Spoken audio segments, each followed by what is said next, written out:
Pesquisa bimestral Povos tradicionais, povos indígenas e africanos. Comunidades indígenas. Comunidades indígenas e quilombos remanescentes. Comunidades indígenas.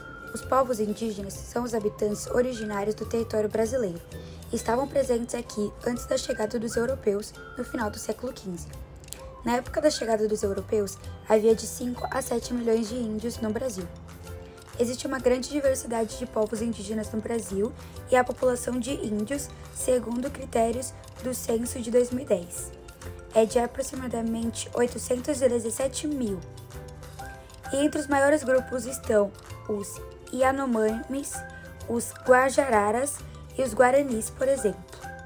Os índios são grupos de pessoas reconhecidas como descendentes de povos que habitavam o Brasil antes da chegada dos europeus. Comunidades indígenas. Quilombos remanescentes.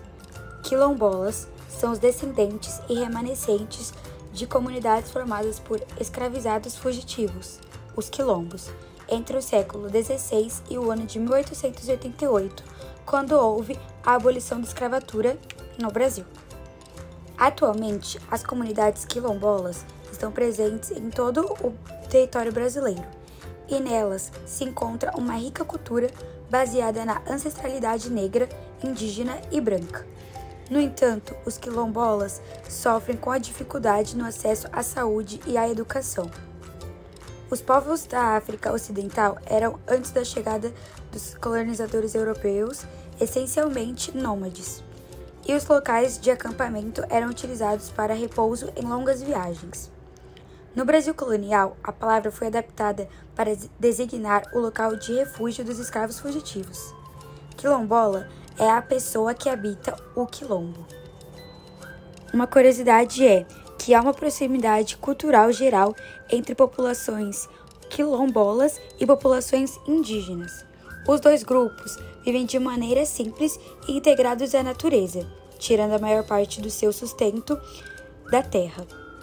No entanto, com o avanço da urbanização, do agronegócio e do extrativismo não sustentável, o modo de vida dessas comunidades e a sua preservação correm perigo.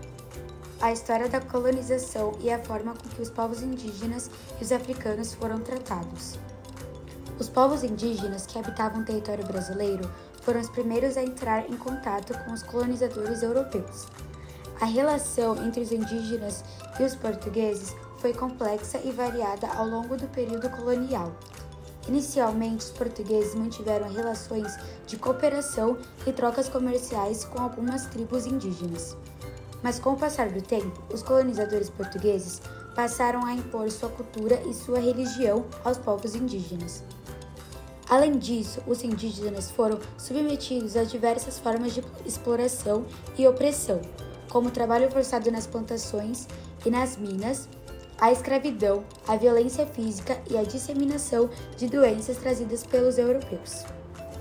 Os portugueses passaram a trazer africanos escravizados para o Brasil a partir do século XVI, principalmente para trabalhar nas plantações de cana-de-açúcar.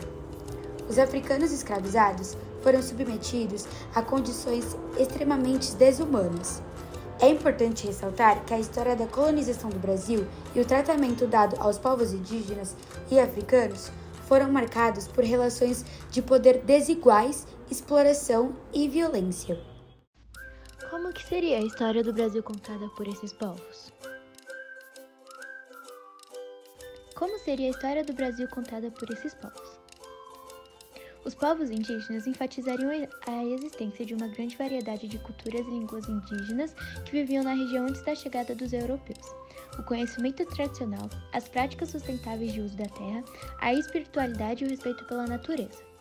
Eles também contariam os efeitos negativos da colonização, incluindo a exploração de suas terras, a disseminação de doenças e a imposição de culturas estrangeiras, e também ressaltariam a resistência e lutas contra a opressão, bem como a importância da preservação de sua identidade cultural e das terras ancestrais. Os os africanos e seus descendentes contariam a importância de preservar sua ancestralidade, religiosidade africana e identidade cultural diante da opressão e violência da escravidão e da formação da comunidade quilombola, das revoltas e rebeliões dos povos escravizados em busca de liberdade e da grande contribuição da cultura africana para a formação da sociedade brasileira. Os povos indígenas e africanos também enfatizariam a importância da luta contínua por igualdade, justiça e reconhecimento de seus direitos para esses povos. Elas celebrariam as conquistas e os avanços alcançados na valorização das culturas indígenas e afrodescendentes, na demarcação de terras indígenas e na luta contra o racismo e discriminação. As políticas públicas contribuem para a proteção e valorização dos povos indígenas africanos. A política garante seus direitos, por exemplo, o direito à sua cultura e terras, e também ajuda na participação deles na sociedade. Existem várias leis e programas para apoiar essas comunidades. Organizações internacionais também trabalham para defender o direito dos povos indígenas africanos. No entanto, no caso dos povos indígenas em várias partes do mundo, incluindo a África, muitas vezes eles enfrentam desafios significativos, como a perda de suas terras, a discriminação, a falta de acesso a serviços básicos e a violação dos direitos humanos. Aprender com os povos indígenas africanos nos dias atuais nos proporciona a oportunidade de valorizar a natureza, promover a diversidade cultural e aprender com a sua resiliência. Essas comunidades têm muito a nos ensinar e é essencial conhecer e respeitar a sua sabedoria ancestral para nós podermos construir um futuro mais inclusivo e sustentável para todos.